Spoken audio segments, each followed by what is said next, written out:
Ag Mohamed Assaleh. Ibrahim Ag Mohamed Assaleh. Ah d'accord, vous étiez député hein? Je suis député jusqu'à présent, je me considère comme député toujours.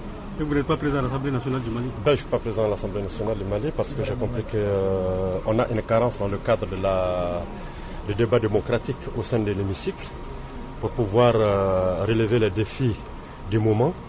Et voilà. Alors, sur quel signe placez-vous la rencontre, les négociations d'aujourd'hui? Vraiment, je suis très ému de voir que finalement, nos compatriotes qui ont la charge des affaires au Mali ont pris la décision d'engager avec nous des négociations et de pourparlers francs. Et je vous rassure qu'ils seront francs, honnêtes et sincères. Et nous avons vraiment l'espoir, j'ai personnellement l'espoir, que nous créerons demain un Mali, un grand Mali qui donnera l'exemple aux autres pays de l'Afrique de la bonne gouvernance où tous les fils du Mali se sentent responsables de leur avenir partout où ils sont. Est-ce que les populations maliennes peuvent croire que le 28 juillet prochain, les élections présidentielles se tiendront à Kidal avec la présence de l'administration et des forces armées? Écoutez, le problème c'est que si nous respectons l'intégrité territoriale du Mali, pourquoi ne pas respecter l'administration malienne sur l'ensemble du territoire national? Mais il suffit qu'on s'entende sur les modalités de déploiement de cette administration. L'armée, oui, pourquoi pas aussi, mais ce n'est pas l'armée qui est en train d'assassiner tout au long les populations Peul, Soreil, Touareg, Arabes, depuis l'arrivée de l'opération Serval jusqu'à nos jours. Ces unités doivent être dans les casernes et peut-être, s'il y a des forces qui doivent être déployées, ce sont les nouvelles forces formées par l'Union africaine, par l'Union européenne du moins, qui pourront vraiment être présentes. Nous, c'est-à-dire que le problème c'est quoi? C'est que pour le Mali, nous sommes des gens tombés du ciel. Nous ne sommes pas des gens tombés du ciel. Nous sommes ces gens qu'ils connaissent, avec qui ils ont travaillé pendant des années et des années.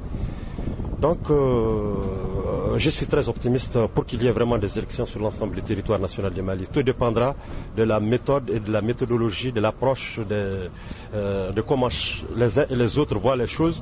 Une fois qu'on s'accorde sur ça, pourquoi pas? Alors, quelle lecture, quelle appréciation faites-vous des discours du président de la délégation malienne, Tchéblin Dramé, et de la médiation, le médiateur du FASO, de la CEDEAO, Blaise Compaoré? Écoutez, je pense que tous les discours sont bons, ils vont dans le même sens, et particulièrement par rapport à Tchéblin Dramé, je salue son courage. Le courage de cet homme que j'ai connu depuis très longtemps, qui se bat pour la paix depuis les premières heures. On a travaillé, lui et moi, ensemble, de Paris jusqu'à Ouaga, jusqu'à Mauritanie, jusqu'à ensemble, pour essayer de racoler les morceaux. Et Dieu merci qu'il soit aujourd'hui l'émissaire spécial du gouvernement malien, parce qu'il connaît très très bien le dossier, et je suis sûr et certain qu'ensemble nous relèverons le défi qu'il y a. Mais il y a des gens qui n'ont pas encore compris quand même qu'autour de la table de négociation, que le représentant de la délégation du MNLA et du ACA continue de parler de la population de l'Azawad. Ça, ce n'est pas pour conforter les choses. Écoutez, Azawad, pourquoi pas Kénédougou, pourquoi pas Wassoulou, pourquoi pas... Écoutez, Azawad, c'est une région comme le Wassoulou, comme le Kénédougou, comme toutes les autres régions. Donc ne soyez pas crispés, ne soyons pas grippés ou crispés sur des appellations à caractère régional, au caractère sectoriel. Ça, c'est pas le plus important. Le plus important, c'est que nous trouvons ensemble un chemin pour que nous ressortirons tous le Mali de cette guerre inutile, je dirais inutile, parce que si les dirigeants africains, c'est pas seulement au Mali, si simplement les dirigeants africains écoutent leur peuple, il n'y aura jamais de guerre en Afrique. Donc ne voyons pas simplement le cas du Mali. Il y a des guerres partout en Afrique, c'est parce que les dirigeants n'écoutent pas leur peuple. Une fois que la personne est au pouvoir, on le lit, il devient président ou il devient ministre, bon, peu importe l'institution qu'il occupe, il oublie le peuple qu'il a élu, il oublie les aspirations de ce peuple et puis il se met dans d'autres business. Avez-vous espoir que d'ici la fin de ces négociations, que ces négociations aboutiront à la signature d'un accord qui permettra de tenir les élections dans des conditions adéquates? Écoutez, personnellement, j'ai espoir que ces négociations aboutiront à un accord qui nous laissera tous tenir les élections, parce que le peuple malien a besoin de ça dans sa totalité, du nord au sud, d'est en ouest. L'essentiel, c'est que les différentes délégations se comprennent sur même les prononciations. Vous savez, nous avons des difficultés en Afrique. Même la prononciation des mots, par exemple, si moi je dis Azawad ou bien je ne dis pas Mali. Est-ce que vous êtes malien? Ben, écoutez, je suis malien du moment où je respecte l'intégrité territoriale du Mali. Je suis né au Mali, grandi au Mali, j'ai fait mes études au Mali, j'ai fait les institutions au Mali. Je suis aussi fier d'être malien. Mais de quel Mali?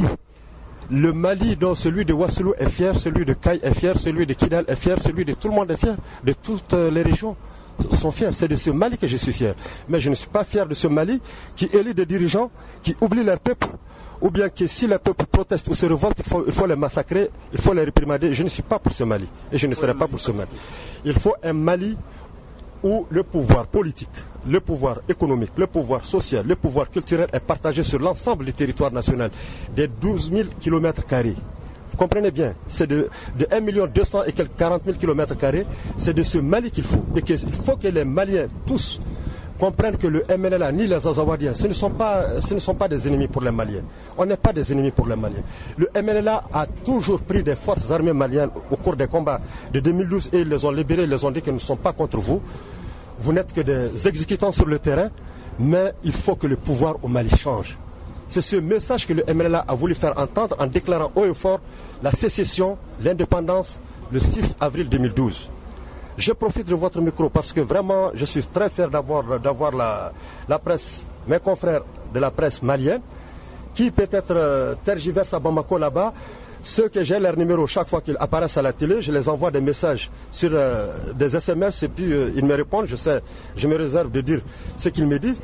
Mais le problème, il faut que la presse malienne soit une presse libre, indépendante, juste pour tout le Mali. Nous sommes tous des frères. Et quel que soit Alpha, on serait obligé, on est condamné de vivre ensemble. Mais ce que nous voulons pour l'Azawad, nous le voulons pour le Ouassoulou, nous le voulons pour Kay, nous le voulons pour toutes les régions du Mali.